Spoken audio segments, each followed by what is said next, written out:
Hi, നമസ്കാരം. ഞാനൊരു ഫെമിനിസ്റ്റാണ്. ഏ അയ്യോ അയ്യോ കൊടുങ്ങല്ലൂർ വഴി ഭരണിപ്പാട്ട് കേട്ട് കറങ്ങി വന്നതുപോലെ തോന്നുന്നു. ഈ ഫെമിനിസ്റ്റ് എന്ന് പറഞ്ഞാൽ ഇത്രയും വലിയ തെറിയാണോ?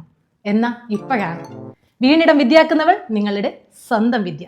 വാക്കിൻ്റെയും നിയമത്തിൻ്റെയും യഥാർത്ഥ അർത്ഥം ഉൾക്കൊള്ളാതെ തനിക്ക് തോന്നിയ രീതിയിൽ പ്രതിഫലിപ്പിക്കാൻ മറ്റേ കുന്നത്തെ കൊന്നയ്ക്കും എന്നും പറഞ്ഞ് കച്ചമുറുക്കി ഇറങ്ങിയവർ നൽകിയ സംഭാവന.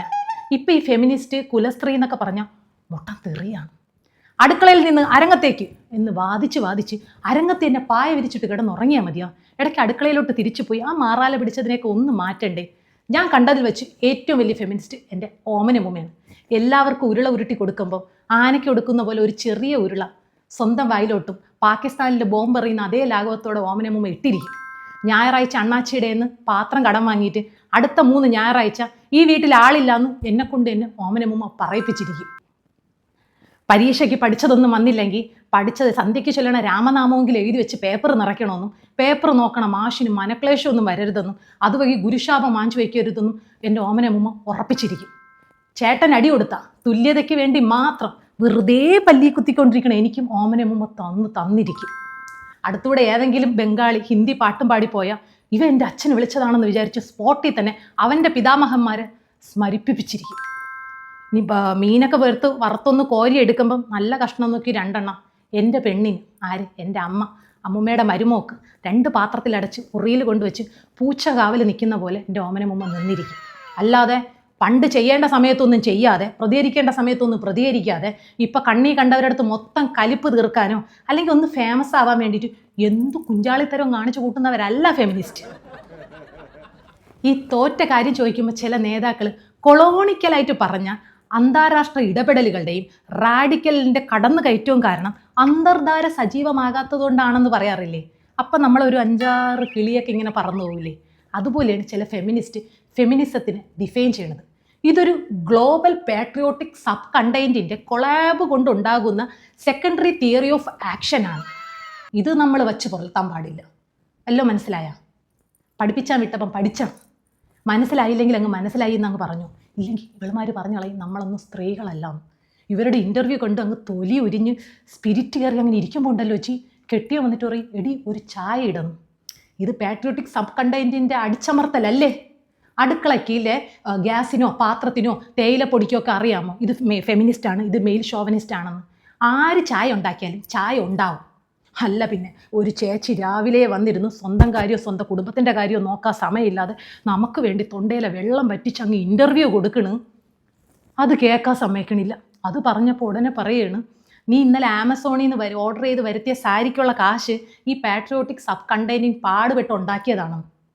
ഞാൻ പിന്നെ ഒന്നും പറയാനൊന്നും പോയില്ല. നേരെ പോയി ഒരു ചായ ഇട്ട് കെട്ടിയവനും കൊടുത്ത് ഞാനും കുടിച്ച് ബാക്കി പിള്ളേർക്ക് അടച്ചും വെച്ചു. ഒരു ഫെമിനിസ്റ്റിൻ്റെ വേദന ആരറിയാൻ? നമ്മൾ ഫെമിനിസ്റ്റുകൾ പല സമയത്ത് പല സ്വഭാവമാണ്. ബാക്കി വന്നത് കോതയ്ക്ക് പാട്ട് എന്ന് പറഞ്ഞതുപോലെ രാവിലെ പല്ലും തേച്ചുകൊണ്ട് ഏതെങ്കിലും ഓൺലൈൻ ചാനലിൽ ഏന്തി വലിഞ്ഞ് കയറിയിരുന്ന് അതിൻ്റെ ആങ്കർ ചോദിക്കുന്ന പുളകിതമായ ക്വസ്റ്റ്യൻസൊക്കെ കുറച്ച് ഇക്കിളിപ്പൂണ്ട് പിതൃക്കളെ മനസ്സിൽ ധ്യാനിച്ചുകൊണ്ടുള്ള ഒരു മറുപടി. എന്നിട്ട് അന്ന് രാവിലെ സ്ത്രീത്വത്തിനെ മൊത്തം ലേലത്തിൽ പിടിച്ച മാതിരിയുള്ള മാസ് ഡയലോഗ്. ഇടയ്ക്ക് ഞങ്ങൾ ഇത്തിരി ക്യൂട്ട്നെസ് ബോൾഡ്നെസ് ക്യാരക്ടർലെസ് ഒക്കെ ഞങ്ങളിങ്ങനെ വാരി അങ്ങ് വെതറും. ഇനി നമ്മൾ ബസ്സിൽ കയറിയോ ഇനി എത്ര സീറ്റ് ഒഴിഞ്ഞു കിടന്നാലും സ്ത്രീകൾ എന്ന എഴുതിയ സീറ്റിൽ ഇരിക്കുന്നത് ഏതെങ്കിലും വികലാംഗനാണെങ്കിൽ പോലും അവനെ പൊക്കി പിടിച്ച് മാറ്റി അവിടെ തന്നെ ഇരുന്നാലേ നമുക്കൊരു ഗുമ്മുള്ളൂ. ഗ്യാസുകാരൻ സെൽവേണേ വീട്ടിൻ്റെ മുറ്റത്ത് വരെ എത്തിക്കണ ഗ്യാസ് അവിടെ നിന്ന് പൊക്കി അടുക്കളയിലോട്ട് വയ്ക്കാൻ പറഞ്ഞാൽ മാത്രം അപ്പം മാത്രം നമ്മൾ സ്ത്രീകൾ അബലയാണ്, തബലയാണ്, ചെണ്ടയാണ്, ചേങ്കിലയാണ്. പക്ഷേ ഒരു ക്യാമറയും 2 മൈക്കും കൊണ്ട് ഏതെങ്കിലും ഒരു അവതാരകം വന്ന് നിന്ന് കഴിഞ്ഞാൽ അപ്പം നമ്മൾ മാന്യത, തുല്യത, കുലീനത, കുടിലത എല്ലായിടത്തും പുറത്തിടും. സത്യം. അടുത്തത് ചില സമയം നമുക്ക് അമ്മപ്പാസ് ഇങ്ങനെ കരകവിഞ്ഞൊഴുകും. അതിന് നമുക്ക് വേർതിരിവുണ്ട്. നമുക്ക് അവൻ്റെ അച്ഛനെ വിളിക്കാനുള്ള സ്വാതന്ത്ര്യമുണ്ട്. അവൻ നമ്മളെ തിരിച്ചു വിളിച്ചു കഴിഞ്ഞാൽ അപ്പം നമ്മൾ കേസ് കൊടുത്തിരിക്കും.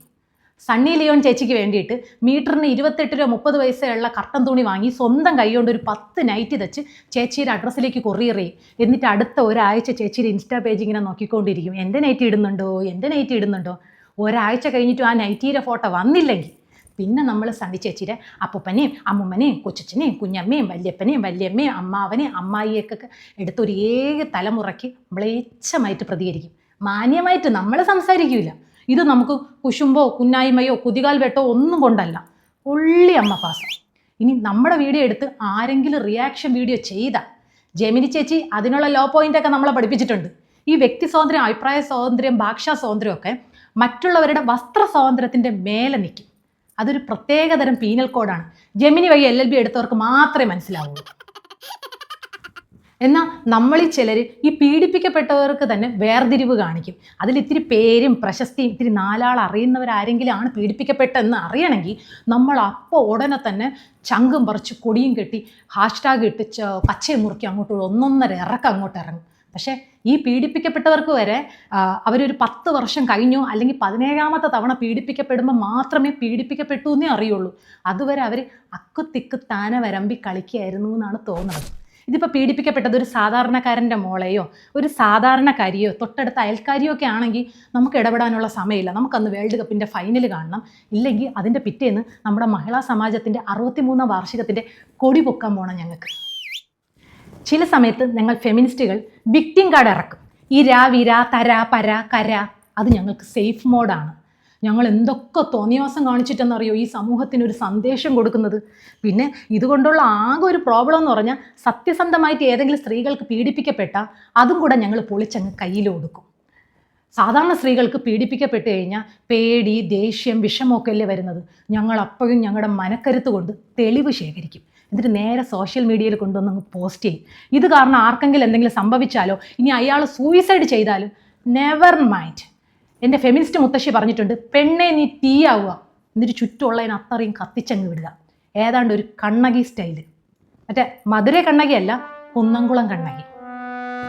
ഈ ഫെമിനിസം എന്ന് പറഞ്ഞാൽ പുരുഷന്മാർക്ക് നേരെയുള്ള യുദ്ധമൊന്നുമല്ല. ഇനി സ്ത്രീ ആയാലും പുരുഷനായാലും ഓപ്പോസിറ്റ് നിൽക്കുന്ന ആളെ തുല്യതയായിട്ട് കാണുന്നതാണ്. ഈ ഇക്വാലിറ്റി എന്ന് പറഞ്ഞാൽ ഒരു സ്ത്രീ പുരുഷനിൽ നിന്ന് നേടേണ്ടതല്ല, സ്ത്രീ സ്ത്രീയിൽ നിന്ന് നേടേണ്ടതും ഇക്വാലിറ്റി തന്നെയാണ്. പിന്നെ ഈ ഫെമിനിസ്റ്റുകൾക്ക് പ്രത്യേക ലുക്ക് വേണമെന്നൊന്നും അത്യാവശ്യമൊന്നുമില്ല.